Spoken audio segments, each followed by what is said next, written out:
Con la verdad y nada más que la verdad, arrancamos nuestra segunda entrevista a candidatos al Poder Judicial Federal en esta elección histórica, la primera elección donde el pueblo de México renovará por completo al Poder Judicial Federal y varios de los locales. Este junio estamos ya solamente a semanas de que suceda la elección, ya arrancaron las campañas. Bienvenida, Darlene Rojas, candidata a ministra de la Suprema Corte de la Nación. Muchas gracias, Julián, por esta invitación.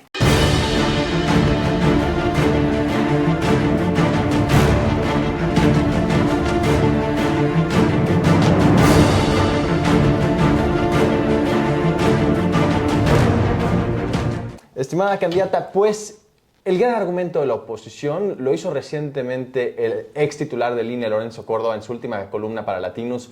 Dice: la elección de los jueces y magistrados del país es un hecho desconocido para la mayoría de la población que no tiene idea de que se aproximan los comicios correspondientes. Olvidémonos que esos electores sepan siquiera qué cargos habrán de elegirse, porque simple y sencillamente prácticamente ningún ciudadano de a pie sabe siquiera cómo se integra el Poder Judicial. ¿El pueblo de México está informado para saber de qué trata esta elección? Y dos, ¿es deseable que voten? Claro que sí. De hecho, yo creo que es muy importante ahora, como se está planteando a partir de la reforma constitucional, la elección de los integrantes de los poderes judiciales, tanto federales como de los estados.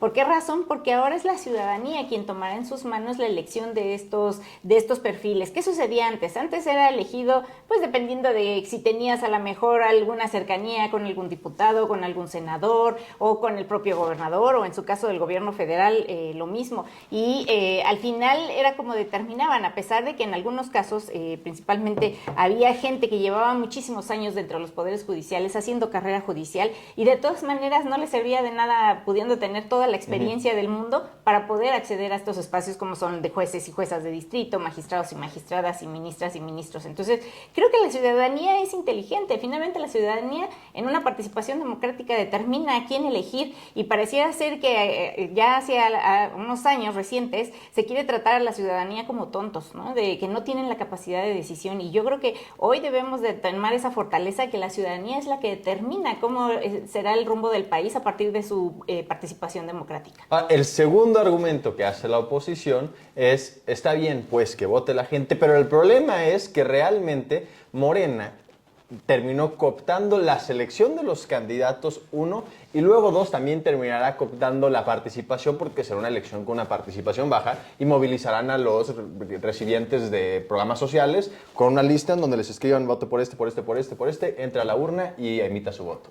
No, mira, al final yo creo, hoy, de hecho, los propios lineamientos que enmarcó el INE están planteados que ninguno de los o las candidatas puede estar asociado con algún partido político. De hecho, es uno de los principales objetos que lleva esta reforma, que ninguno de los candidatos se asocie con algún partido político. Y dos, el tema particularmente de que pueda plantearse una posibilidad de que vayan a votar, o que la gente les diga a los de Morena que vayan con un documento para que puedan tener el por quién votar. Eso sería ilógico. Además, pues el INE ya lleva bastantes años en estos procesos de verificación de cómo se llevan a cabo los procesos de consulta en los días de la votación, entonces, y además las denuncias que se puedan interponer. Entonces, eso al final creo que garantiza que va a ser una elección abierta, y sobre todo que garantice que la ciudadanía va a poder realizar su voto de manera libre, personal y segura. Ahí me dijeron que todos los candidatos como ministros o ministras de la Suprema Corte estaban afiliados a Morena. ¿Usted está afiliada a Morena? Yo no estoy afiliada a Morena. Me dijeron que todos eran puestos por la presidenta de la República. ¿Tiene usted una relación con la presidenta Yo de no la tengo República? ninguna relación con la presidenta de la República. Bueno, si no es con la presidenta, Arturo Saldívar colocó todos sus perfiles ahí. ¿Tiene usted relación? Tampoco tengo relación con el ministro Saldívar.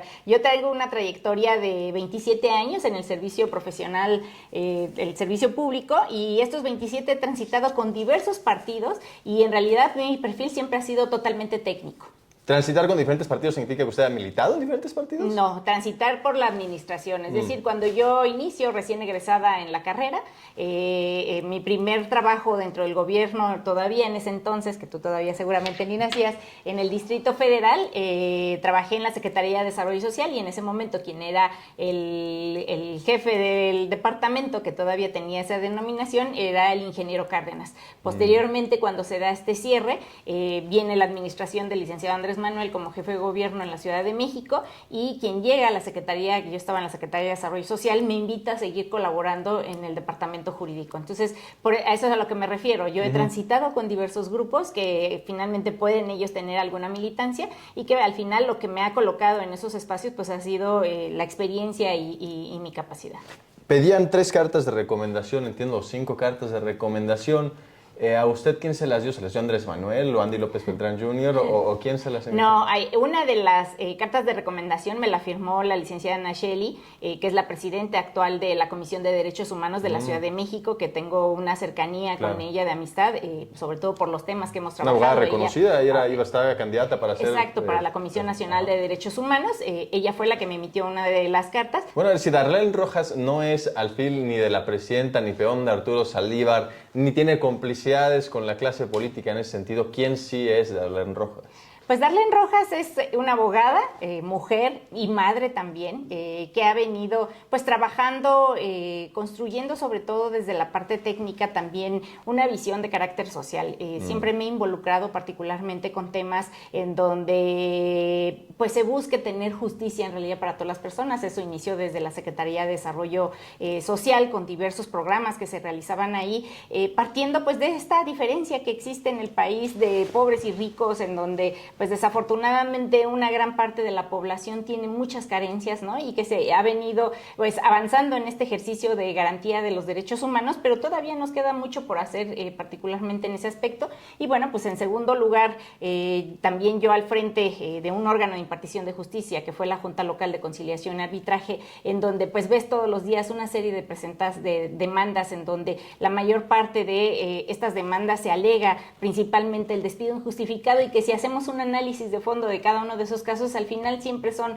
sentencias condenatorias en donde se acredita que efectivamente las personas trabajadoras fueron despedidas de manera injustificada. También hay el otro lado en donde se hacen rescisiones laborales y que pues las empresas también buscan realmente que los trabajadores cumplan. Son los menos casos, pero también los existen. Entonces yo creo que partiendo de ese criterio, pues siempre lo que me ha gustado es ser justa, ¿no? El que realmente se ejerza la garantía de los derechos de las personas, y pues en ese sentido, por eso me incliné a querer participar en este proceso, para buscar pues que ese perfil, sobre todo de carácter social, pueda llevarse a la Corte. Y en términos de sus orígenes, ¿dónde creció, dónde nació? Mira, yo vengo de una colonia popular. De hecho, mi padre era ingeniero electricista, él trabajó en compañía de Luz y Fuerza, también pues fue de los afectados en su momento en el proceso de extinción de esta compañía. Él era sindicalizado, siempre fue muy crítico al sistema, sobre todo en términos de cómo se ejercía particularmente el tema de los recursos, y principalmente el tema de las políticas públicas que se planteaban.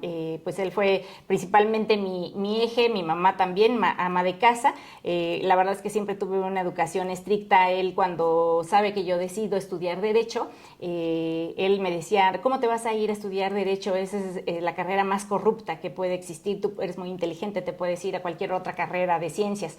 La verdad es que yo tenía como muy claro que eso era lo que yo quería hacer, sobre todo en búsqueda de una justicia, y creo que bueno, pues al final, hoy desafortunadamente mis padres ya no viven. Mi madre murió precisamente en COVID, mi padre había muerto un año antes por un infarto fulminante, pero creo que al final ambos se fueron muy orgullosos de lo que yo había logrado hasta ese momento, particularmente porque les había demostrado que sin ser corrupto podías lograr seguir creciendo y además mejorando la vida de muchas personas. Entonces creo que pues eso es lo que hoy me tiene tranquila, y bajo esas enseñanzas pues es que siempre he venido trabajando. Te digo, bueno, pues también aparte de mis orígenes, hoy soy mamá de una niña de 10 años, en donde pues también pues yo pongo el ejemplo, ¿no? ¿Cuáles son los retos, o el reto que usted diría que ha caracterizado su carrera, o el mayor reto que ha tenido en su carrera, número 1, y luego 2, de qué está orgullosa que ha hecho en su carrera? Pues mira, yo creo que cuando llegué a la Junta Local de Conciliación y Arbitraje, uno de los grandes retos que tuve en ese espacio fue que pues era prácticamente un mundo de hombres, ¿no? En donde desde un inicio te descalifican. Yo era la segunda mujer que llegaba como presidenta ante la Junta de Conciliación. La primera mujer había presidido la Junta cerca de 15 años antes, ¿no? Entonces, pues realmente había habido un espacio también muy grande en donde se hubiera vuelto a ver dirigiendo ese espacio espacio a una mujer. Y había pues una cerrazón de pues, descalificar que simplemente por el hecho de ser mujer no tendrías la capacidad para poder dirigir ese órgano. Alguna vez en un espacio un abogado me llegó a decir que qué hacía yo queriendo dirigir la Junta, que no era un espacio para mí. Afortunadamente después, y era de un espacio donde se asocian abogados, posteriormente yo creo como un año después, que eso también creo que me llenó de orgullo, ese mismo abogado se me acercó y me dijo, lo que hoy le puedo decir, y reitero lo que le comenté en aquella ocasión, es que hoy usted ha demostrado poder hacer muchísimas más cosas que venían expertos del gremio y siendo hombres que no lo habían hecho como lo hizo usted. Entonces creo que eso al final siempre me ha llenado de satisfacción de que el lugar donde he llegado dentro del servicio público siempre he tratado de mejorar. ¿Quién diría que ha sido la persona que más ha influido en su vida?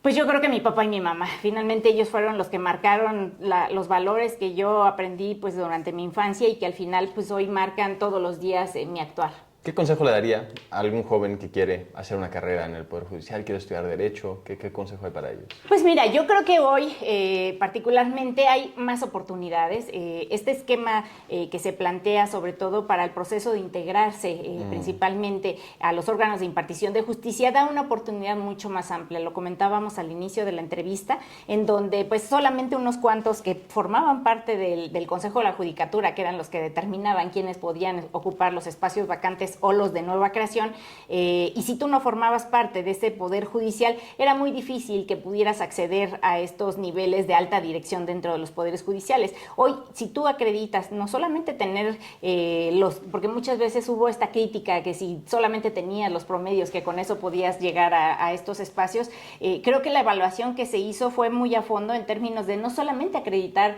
los requisitos en papel, sino también poder acreditar a partir de la evaluación que tienes la experiencia y la capacidad para poder estar en esos lugares. Entonces, hoy los jóvenes que quieran estudiar Derecho tienen una oportunidad, si su deseo es formar parte de los poderes judiciales, cumpliendo estos requisitos legales, que pueden tener esa oportunidad que antes de esta reforma constitucional no la tenían. El Poder Ejecutivo ya es paritario, se tiene que presentar a igual candidatas y candidatos a gobernadores por todos los partidos.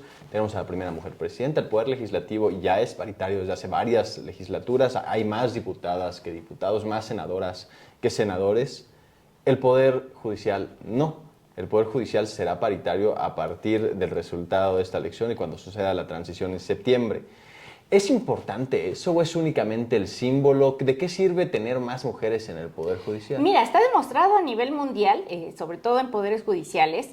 Hay dos países europeos en donde tienen una incorporación mayor de mujeres en sus poderes judiciales y esto ha demostrado que le da mayor confianza a la ciudadanía en términos de la referencia que tiene de estos órganos de impartición de justicia. Entonces, no es solamente un tema de que por ser mujer o por el solo hecho de ser mujer tengas que estar ocupando de diversos cargos, que eso pues sucedió, como tú bien lo mencionabas, en el Poder Ejecutivo y en el Poder Legislativo, que además se tuvieron que hacer acciones afirmativas para que realmente se lograra esta igualdad entre hombres y mujeres en la cobertura de estos espacios. Y hoy en el Poder Judicial se tiene esa ventaja, es no solamente que acredites, pues simplemente porque soy mujer tengo derecho a ocupar el espacio, es que además acredites tener los conocimientos y la preparación para poder estar en estos lugares. Y también creo algo importante, hoy por primera vez en México tenemos una presidenta mujer y ella lo dijo, creo que eso es muy importante, que no llegó sola, llegamos todas y creo que eso es lo que hoy tenemos que destacar particularmente en esta reforma constitucional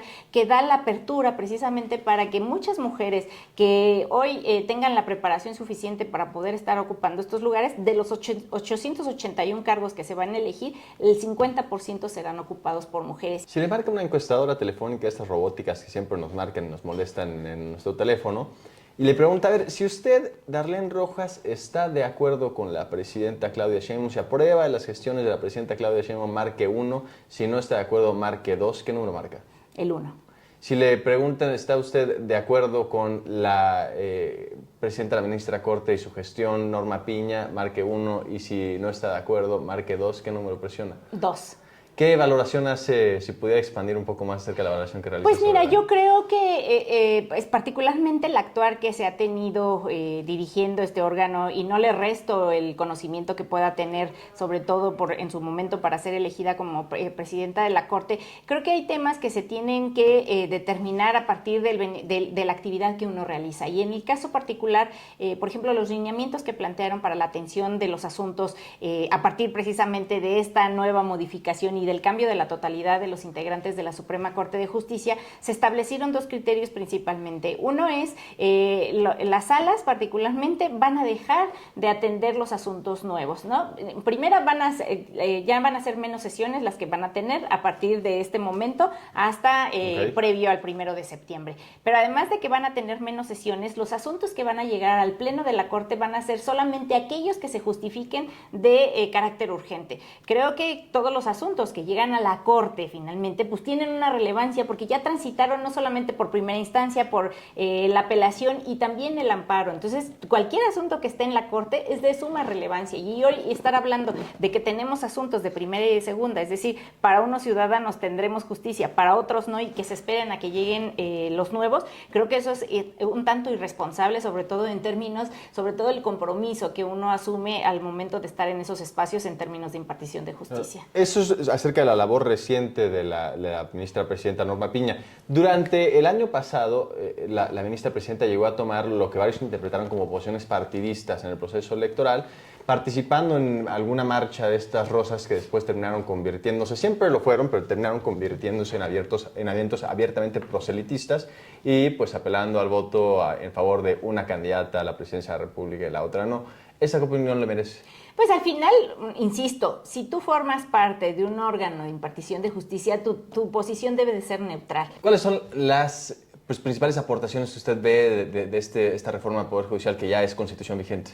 Pues mira, yo creo que la principal pues tiene que ver con que hoy está en las manos de la ciudadanía elegir quiénes ocuparán esos cargos. Y es decir, el compromiso que existe ahora por las personas impartidoras de justicia será con el pueblo. Ya no es que se deben la designación a alguna persona en particular, y eso permitirá que la impartición de justicia realmente sea neutral, ¿no? No generando algún interés en particular por alguna de las partes. Entonces creo que eso es lo principal que se está garantizando hoy con este proceso de elección. Otra de las cuestiones también que yo veo como de avanzada particularmente en estos procesos, pues sobre todo es que se garantice que esta justicia sea cercana. Bien, eso me parece interesante porque yo he escuchado de políticos y de jueces de primerísimo nivel, no solamente primer nivel, sino de la cúpula, lo más cupular que existe, una preocupación de que el mecanismo de selección ahora basado pues de alguna forma en el voto popular o en la popularidad que pueda tener el candidato al cargo que sea, pues termina por desechar el orden constitucional y más bien que dependa de lo que las mayorías indiquen que es como debe de fallar la persona juzgadora. ¿Eso es así? O sea, ahora dependerá de que hay que fallar únicamente en términos de lo que más impacte en términos positivos a la popularidad, ¿o sigue vigente la Constitución? Sigue vigente la Constitución, y de hecho no solamente la Constitución, sino las diversas leyes que rigen las materias en términos de justicia. Esa es una obligación que tendrán todas las personas que lleguen a ocupar estos espacios, pero sí tendrá ahora una obligación sobre todo de rendición de cuentas, y yo creo que eso es muy importante. Hoy existe, y que por eso es parte también de la introducción que se da en esta reforma constitucional, la creación de un tribunal de disciplina judicial que será el encargado de vigilar que todas las personas impartidoras de justicia realmente cumplan, primero, en emitir sus resoluciones en tiempo que están marcados en la ley, y segunda, que sean precisamente apegados a la ley. Entonces creo que eso también te da una garantía de que habrá una revisión seria, porque digo, finalmente sí existía el Consejo de la Judicatura, pero en realidad pues ese Consejo de la Judicatura, si nos ponemos a revisar los números, seguramente los que salían sancionados eran muy bajos en términos de porcentaje, a pesar de que hubiesen denuncias. Entonces